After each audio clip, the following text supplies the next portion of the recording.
নতুন বছরে কোনো প্ল্যানিং ছাড়া হুটহাট করে বেরিয়ে পড়লাম ঘুরতে। যেহেতু নতুন বছর, তাছাড়া বাবাও আছে, ছোট বোনও আছে। এই জায়গাগুলো ওরা এখনো দেখেনি। তাই একসাথে ঘুরবো, মজা করব। হ্যালো এভরিওয়ান, কে কেমন আছেন? আশা করছি সবাই ভালো আছেন আর আমিও ভালো আছি। আজকে আমরা ঘুরতে বেরিয়েছি একটা জায়গায়। ওই জায়গাটা এত সুন্দর যা বলার বাইরে। তার আগে প্রথমে আমরা একটা ক্যাব বুক করে নিলাম। এখানে বলা হয় উবের। উবের বুক করে নিলাম। এখানে উবেরের ভাড়া কিন্তু অনেক বেশি ছিল, যেহেতু জায়গাটা অনেক দূরে। আমরা যেখানে যে হোটেলে ছিলাম ওখান থেকে 25 কিলোমিটার দূরে। তো আমরা যেতে যেতে অনেক দূর গেলাম। এখন মনে হয় কাছাকাছি এসে পড়েছি। তো দেখা যাক আর কত দূর আছে। আপনারা দেখতে থাকুন, পুরো ভিডিও দেখলে বুঝতে পারবেন জায়গাটা আসলে কোথায়, কি হবে, কি কি আছে, কি কি দেখতে পাবো। শেষমেশ আমরা এসেই গেলাম। আসার পরে দেখতে পেলাম এত সুন্দর, আগের মতো এত না, কিন্তু একটু চেঞ্জ হয়ে গেছে। আসার পরে এত রোদের মধ্যে কিন্তু ঘোরা যায় না। প্রথমে আমরা টিকেট করে নিলাম। টিকেটের ফি ছিল কিন্তু 50 রুপি একজন করে, যেহেতু আমরা 4 জন আসছিলাম। তো আমাদের এত বেশি সমস্যা হয়নি, কিন্তু গাড়ির ভাড়াটা একটু বেশি হয়েছিল। তারপর দেখা যাক, আমরা এখন ঘুরবো। এত পাখা রোদের মধ্যে এত কিছু সুন্দর করে দেখা যাচ্ছে না, যেহেতু এখানে কোনো কিছু এলাও করে না। গোপ্রো বা ডিএসএলআর কোনো কিছু এলাও করে না, শুধু মোবাইল দিয়ে যতটুকু পারে ভিডিও করে নিলাম। এই যে দেখতে পাচ্ছেন কত সুন্দর, মানে একদম সারি সারি করে এগুলো রাখা হয়েছে। এত সুন্দর করে সাজানো গুছানো করে রাখে, এগুলো দেখলে আমার সব থেকে বেশি ভালো লাগে। একটু উপর থেকে দেখাই আপনাদেরকে। এটা কিন্তু অর্ধেকটা আমি এসে পড়েছি, আবারও আমি উপরে চলে যাব। দেখেন কতগুলো লোকজন। উপরে চলে যাওয়ার পর একদম উপর থেকে আমি আপনাদেরকে দেখানোর চেষ্টা করব ভিউটা কত সুন্দর। একদম দূর থেকে যখন আমরা দেখেছিলাম এই ফুলগুলো, ভেবেছিলাম আমি গোলাপ ফুল। কিন্তু কাছে আসার পরে দেখতে পেলাম এগুলো গোলাপ ফুল না, এগুলো আরেকটা কি জানি ফুল বলে, আমি জানি না। তো আবারও আমি যাওয়ার চেষ্টা করছি উপরে, কারণ এখানে এত রোদ, উপরে গেলে একটু ঠান্ডা। ওখানে গাছপালাও আছে আর বসারও জায়গা আছে। এখানে কিন্তু বসার জায়গা নেই, এখানে শুধু হাঁটার জন্য। অনেক লোকজন আছে, লোকজনের ভিড়েও কিন্তু আমরা ঘোরার চেষ্টা করছি যাতে পুরোটা ঘুরতে পারি। আজকে এত তাড়াহুড়ো যে আমাদের আবার ট্রেন ধরতে হবে। তো ট্রেনে করে যেতে যেতে আমাদের প্রায় 3 ঘন্টা থেকে 3.5 ঘন্টা মতো সময় লাগবে।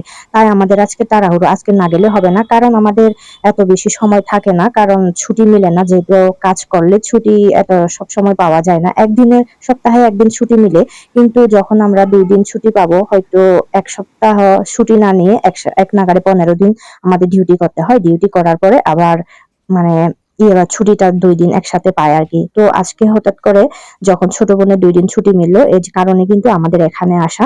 এই না হলে কিন্তু এখানে আসা হতো না। তো এখন আমরা আস্তে আস্তে করে একটু উপরে এসে পড়লাম। তো উপর থেকে আরেকটু ভিউটা দেখায়। এর থেকেও আরেকটু উপরে আছে, কিন্তু আমরা একটু পরে এর উপরে চলে যাব। কিন্তু এটা এত সুন্দর করে সাজিয়েছে তারা, এত সুন্দর লাগে আমার কাছে, এত ভালো লাগে এটা। মানে পুরো এখানে আসলে মনে হয় একদম স্বর্গের মতো একটা জায়গায় চলে আসছি, এরকম লাগে। তো আমরা ঘুরতে ঘুরতে এত দূর পর্যন্ত আসছি, এখন আমরা একদম লাস্ট পর্যায়ে উপরে চলে যাব। উপরে যাওয়ার পরে দেখাচ্ছি আপনাদেরকে কি সুন্দর দৃশ্য। এখানে আসলে একদম যেতেই যায় না। এমনিতেই কিন্তু হাওয়া বাতাস আর বসে থাকার জন্য মানে জায়গাও আছে, আর এখানে গাছপালাও আছে। এত ঠান্ডা, এই যে লোকজন বসে বসে আসে। তো আমি এখান থেকে একটু একটু করে ভিডিও ক্লিপ নিচ্ছিলাম, যাতে আমাকেও দেখা যায় আর এই দৃশ্যটাও দেখা যায়। কিন্তু সামনে ক্যামেরা দিয়ে রোদের আলোতে ঝলমল করে এত সুন্দর করে দেখা যায় না, শুধু আমাকে একটু বোঝা যায়, সিনারি গুলো বোঝা যায় না। আর পিছনের ক্যামেরা দিয়ে কিন্তু সিনারিটা সুন্দর আছে। আমি যতবারই যেখানে যাই না কেন, যে জায়গাতে যাই না কেন, আমি অবশ্যই তুলে ধরার চেষ্টা করি আমি যেভাবে সুন্দর করে দেখি, এভাবে যাতে অন্যরাও দেখতে পায়। যেহেতু অনেকেই দেখতে পায়নি, অনেকেই জানে না কত সুন্দর সুন্দর জায়গা আছে। তো এগুলো ভিডিওর মাধ্যমে আমরাও যখন দেখি আমাদেরও মনে উৎসাহ জাগে। তার জন্য আমিও এরকম ভাবে ভিডিও করার চেষ্টা করি। কিন্তু কি করব, আমার মোবাইলের এত মানে কোয়ালিটি নেই। তারপরে এখানে আবার গোপ্রো কোনো কিছু এলাও করে না। আমার কাছে অবশ্য গোপ্রো আছে, কিন্তু আমি গোপ্রো দিয়ে ভিডিও করতে পারি না, কারণ এখানে এলাও করে না। বেশিরভাগ সময় ওরা বারণ করে না করতে। এই যে এটা একদম লাস্ট পর্যায়ে, এখান থেকে কিন্তু পুরাটা ভিউটা এত সুন্দর করে দেখা যায়। বাপরে বাপ, পুরো সুন্দর। দেখেন কি সুন্দর পরিষ্কার, আর কতগুলো এগুলো মানে বানিয়ে রাখছে আর কি। এগুলো যখন বড় হবে তখন আরো বেশি সুন্দর লাগবে এই রাস্তাঘাট গুলো। আমার বাবা আর ছোট বোন আগে আগে চলে যাচ্ছে, আমি যেহেতু ভিডিও করি তাই আমি একটু পিছিয়ে থাকি আর কি। তো আমিও আস্তে আস্তে করে চলে যাচ্ছি। তো ওরা যখন যেতে যেতে একটু মানে পা ব্যথা হয়, তখন ওই জায়গাতেই আমার জন্য অপেক্ষা করে।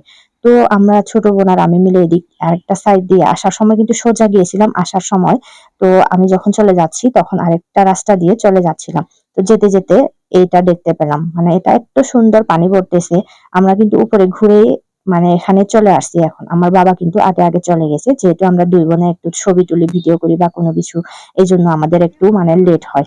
তো এক সাইডে আমাদের ঘোরা শেষ হলে আমরা এখন আরেক সাইডে যাব। এই যে বাঁধটা দেখতে পাচ্ছেন, এটা নাকি ব্রিটিশ আমলের মানে তৈরি করা সেই বাঁধ। এখানে কিন্তু উপর দিয়ে রাস্তা আছে, রাস্তা দিয়ে কিন্তু গাড়ি চলাচল করে। তো এখন আমরা আরেকটা সাইডে চলে যাব। ওই সাইডেই কিন্তু এত সুন্দর, এত সুন্দর এই বৃন্দাবন ইয়াটা গার্ডেনটা কিন্তু এত বড়, বিশাল একটা বড়, অনেক সুন্দর। দেখতেও আমার কাছে অনেক ভালো লাগে। আর সবথেকে বেশি ভালো লাগে এই পানিটা। এই পানিটা কোথা থেকে আসে আমার খুবই জানার ইচ্ছা ছিল। আর পানিটা আসলে কোন দিক দিয়ে চলে যায়, কিভাবে ইয়ে হয়। তো আমরা ওদিক দিয়ে চলে আসার পরে এখন এই যে দেখতে পাচ্ছেন এগুলো এত সুন্দর ভিউ, কিন্তু পাখা রোদের মধ্যে যেন ভালো লাগে না। আরেকটু রোদটা কমে গেলে হয়তো ভালো লাগতো, কিন্তু কি করব, আমাদের যে এত সময় নেই, আমাদের তাড়াহুড়ো করে ট্রেন ধরতে হবে, ট্রেনে যেতে হবে। আমরা যে প্ল্যানিংটা করেছি ওই প্ল্যানিংটা অনুসারে আমাদের কিন্তু কয়েক ঘন্টা প্রায় লেট হয়ে গেছে। এর জন্য কিন্তু আমাদের বাসায় পৌঁছতে পৌঁছতে অনেক রাত হয়ে যাবে। তো কি করব, এসেছি যখন টাকা দিয়ে ঢুকেছি, তো একটু ভালো করে না দেখলে কিভাবে হয়। তাই আমরা ঘুরতে ঘুরতে এই পর্যন্ত চলে আসলাম, আবারও দেখা যাক কি আছে। আমি যখনই আসি বৃন্দাবন গার্ডেনে মানে পুরোটা ঘুরে শেষ করতে পারি না, এত বিশাল একটা মানে পার্ক, মানে বলে বোঝানো যাবে না। যখন আপনারা কখন মানে কোনোদিন আসবেন এখানে ঘুরতে, তখন আপনারা বুঝতে পারবেন আসলে বিশাল বড় একটা পার্ক। এটা ঘুরে মানে অনেকক্ষণ টাইম লাগে, পুরো একটা দিন এভাবে মানে এখানে টাইম দিতে হবে, তাহলে আপনার পুরোটা ঘোরা হয়ে যাবে। এই গার্ডেনে যে পার্ট বাই পার্ট সাজানো হয়েছে, এগুলো দেখলে আমি পুরো অবাক হয়ে যাই। এত সুন্দর করে কিভাবে তারা মানে এত তৈরি করেছে। এমনিতেই কিন্তু একজনের টিকিট ফি অনলি 50, মানে 50 রুপি আর কি, 50 রুপিস। তো প্রথমে আমরা যে পানিটা দেখেছিলাম, এই পানিটা দেখার পরে আমি দেখতে আসলাম, মানে এখানে একদম নদীর স্রোতের মতো বয়ে যাচ্ছে। এখানে পড়ে গেলে কিন্তু উঠে আসার কোনো ইয়ে নেই, জো নেই। তো এখান থেকে পড়ে গেলে আর উঠে আসতে পারবে না আমার কাছে মনে হয়, এত জোয়ারের কারণে। তো আমরা ওদিকটা দেখলাম কিন্তু পুরোটা দেখতে পারিনি। কি করব, এখন চলে যাওয়ার সময় হয়েছে। আমরা কিন্তু যেতে যেতে তাড়াহুড়ো করে যাচ্ছি, যেতে যেতে কিন্তু এই ভিডিওগুলো করে নিলাম। এখন আমরা কিন্তু চলে যাওয়ার জন্য পুরো রেডি। এখান থেকে গিয়ে যে গাড়িটা আমরা নিয়ে আসছিলাম, যেই মানে উবেরটা, ক্যাবটা, ওইটা আমাদের জন্য ওয়েট করেছিল। তো যখন আমরা চলে গেছি তখন ফোন করে আবার আমি ওখানে উঠে পড়েছি। তো এখন আমাদের যাওয়ার সময় হয়ে গেছে। যেতে যেতে এগুলো একটু একটু করে ভিডিও করে নিলাম। এগুলো যে এত সুন্দর, রাস্তাঘাট গুলো পরিষ্কার, আর দোনো সাইডে কিন্তু এত সুন্দর, মানে বলার বাইরে এত সুন্দর লাগছে আমার কাছে। মানে কি বলবো, এই নদীটা যদি আমরা যেখানে থাকি ওই টাউনে যদি এই নদীটা থাকতো, তাহলে এটা একটা দেখার মতো দৃশ্য হতো আর কি, খুব ভালো লাগতো। একটা দুঃখের বিষয় হলো কি, আমরা যেখানে থাকি ওখানে কোনো নদী নেই। ওখানে যদি একটা নদী থাকতো ভালো হতো। তো এখন আমরা যেতে যেতে প্রায় যাওয়ার শেষ পর্যায়ে। তো আপনাদের যদি ভিডিওটা ভালো লেগে থাকে তাহলে অবশ্যই লাইক, কমেন্ট, শেয়ার করবেন আর আমার সাথে থাকবেন, সব সময় সাপোর্ট করবেন। আমি আপনাদেরকে সাপোর্ট করার চেষ্টা করব। আর যেতে যেতে এই যে এই রাস্তাগুলো দেখেন কি সুন্দর, আমার কাছে এত ভালো লেগেছিল যা বলার বাইরে, মনে হয়েছিল আমি যেন একটুর জন্য বাইরের দেশে ঘুরতে গেছি।